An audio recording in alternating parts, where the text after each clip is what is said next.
Vamos seguir analisando o que foi essa vitória do Galo, meus amigos, e alguns personagens merecem atenção. Vamos começar com quem falou na zona mista, com o Reinier. Ele teve uma entrada ali, o Edu, por volta de 37, algo parecido com isso ali do segundo tempo. Jogou 7, 8 minutinhos ali no tempo regulamentar, mais os 7 minutos dos acréscimos. Já arrumou uma assistência com o peito, já mostrando inclusive muito envolvimento no jogo, toque de primeira, o Thiago até falou disso na zona mista também. Como é que você enxerga a primeira participação do Reinier com a camisa do Galo, Edu? Eu acho que o Reinier vai ser uma peça importantíssima. O torcedor tem que ter um pouco de calma com os atletas que estão chegando, né, Cirilo? Você citou o Reinier, a gente escutou o Alexander também, que é recém-chegado. O Cuca na coletiva falou que teve que tirar o Alexander de um treino por conta de uma fadiga, de um desgaste físico. Os caras estavam de férias, alguns já iniciaram a pré-temporada nos seus antigos clubes, o caso do Alexander. O Reinier mal fez uma pré-temporada, está chegando agora, e tem que ter um pouquinho mais de paciência. Eu acho que são dois atletas com potencial de serem titulares. O Reinier, cara, ele pode ser, eu não quero comparar característica, mas eu quero trazer um cara que pode ser uma peça parecida. Ele pode ser o companheiro do Hulk ali na frente, como foi o Paulinho em determinado momento, com característica diferente, mas é um cara que joga mais numa linha atrás do Hulk, que joga como um centroavante. Você pode ter o Reinier vindo de trás, pelo lado esquerdo, dobrando com o Arana por aquele lado. Você traz o Scarpa para o lado direito, você pode ter Scarpa e Reinier juntos, por que não? Você pode ter um quarteto no meio de campo em determinado momento, com o Franco, com o Alexander, Scarpa e Reinier. Você pode ter o Scarpa pela direita, com o Reinier e Alexander pelo centro e o Coelho na esquerda. O Cuca começa a ganhar possibilidades, mas não pode passar o carro na frente dos bois. Não dá para achar que o Reinier, que estava de férias, não fez uma pré-temporada, foi contratado, chegue e já vai jogar 90 minutos no mata-mata e num jogo tão físico como foi o de hoje. Então o Cuca precisa utilizar os caras que estavam aqui, pelo menos para início de partida, e aos poucos o Reinier vai entrando, vai se adaptando ao esquema tático, à ideia de jogo do treinador, vai ganhando condição física, e dali a pouco, aí sim, o Reinier vai estar mais vezes entre os 11 iniciais. A mesma coisa com o Alexander, que está num nível, num degrau acima do Reinier físico, mas que em termos técnicos vai ser titular desse time, cara. Vocês não tenham dúvida, mas não dá para passar o carro na frente dos bois. Eles são recém-contratados. E eu repito, estão iniciando a temporada deles. Porque de onde vieram, estava de férias. É diferente do calendário do futebol brasileiro. Então tem que ter um pouquinho de paciência com esses atletas que, eu repito, muito provavelmente serão titulares na equipe do Atlético. E o Reinier entrou aos 42 minutos do segundo tempo, deu um passe decisivo, que é um passe para finalização. Vários toques de primeira, como disse o Thiago Reis, recebe, já encontra o companheiro. Participou da fase defensiva do time também. Mostrou ser um cara que tem capacidade de brigar fisicamente, é forte fisicamente.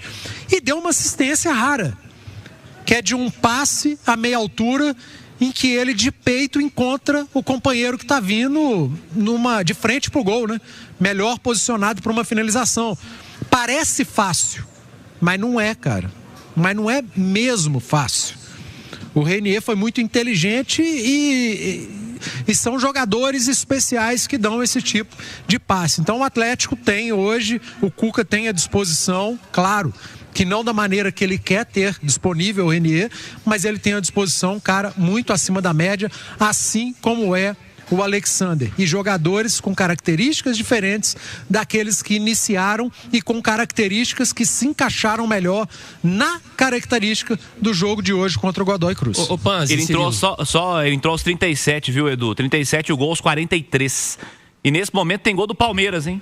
O Palmeiras em crise aí, ó. Tem que ir embora o Abel, não sei o quê. 3-0 Palmeiras contra o Universitário. Gol do Vitor Roque, Vinícius Andrade. O que eu mais li hoje, cara, nas redes sociais, a turma do chat, é de que o Cuca errou na escalação ao colocar o Gabriel Menino e não o Alexander. E eu disse aqui no nosso pré-jogo de que na minha escalação ideal, o titular seria o Alexander. Porque ele tem entrado bem. É inegável que tecnicamente ele agrega mais, até do que o Alan Franco, do que o Gabriel Menino. Só que se está diante dos nossos olhos, vocês acham que não estaria também diante dos olhos do Cuca de que o Alexander agrega? E aí eu coloquei a interrogação aqui no nosso pré-jogo. Ele não deve ser titular por uma questão física. Aos poucos ele vai entrando e aos poucos ele vai assumindo essa titularidade. E na coletiva não deu outra, né? O Cuca explicou justamente isso, que até no treino ele teve que poupar ali o Alexander por questão física. Então, não adianta a gente também querer brigar contra a ciência, contra uma situação que não depende simplesmente do Cuca, eu quero escalar ele. Então, beleza, joga os 90 minutos, estoura o cara e aí perde ele pelo restante da temporada.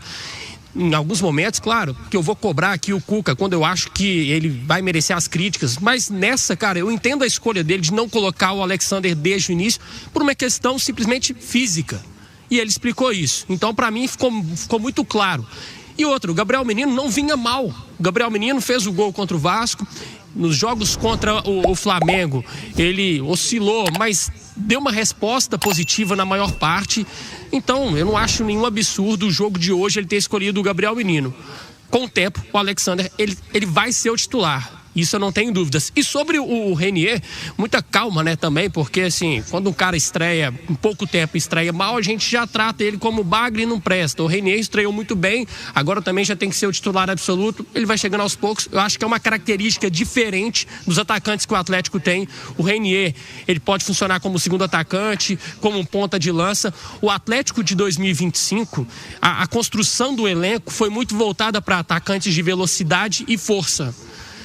E em 24 tinha um ataque mais técnico, principalmente pela presença do Paulinho, que fazia muita companhia para o Hulk. O Renier vem equilibrar mais as opções do Cuca, porque ele tem os atacantes de velocidade e força, com o Rony, com o Coelho, que para mim vai além de força e velocidade, tecnicamente é muito bom, mas muitas vezes eu vejo o Hulk isolado na frente. O Scarpa recua muito para buscar a bola.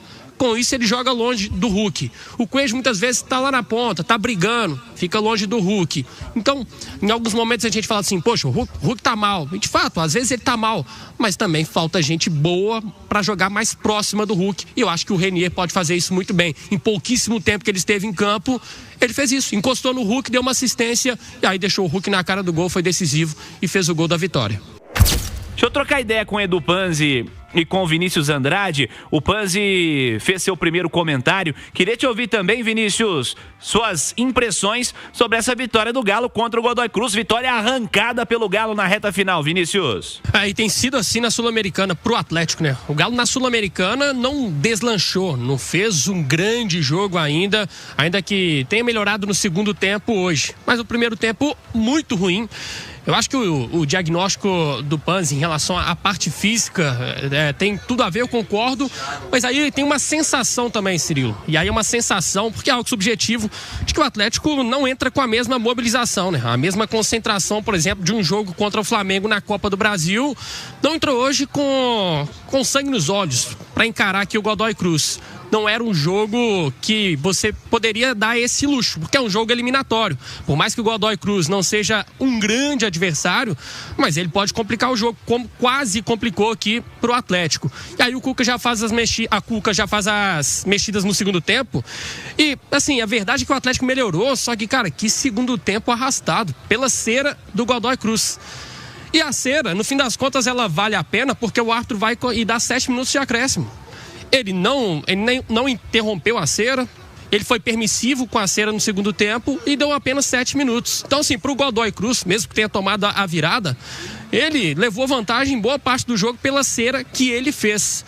Mas o Atlético, no segundo tempo, o Coelho, que não foi bem na primeira etapa, na minha visão, Ele foi o melhor lateral direito do Atlético dos últimos jogos. No jogo de hoje, foi melhor do que vinha sendo o Natanael. E o Saravia tem jogado muito pouco, né? Não dá nem pra gente avaliar tanto esse histórico recente do Saravia.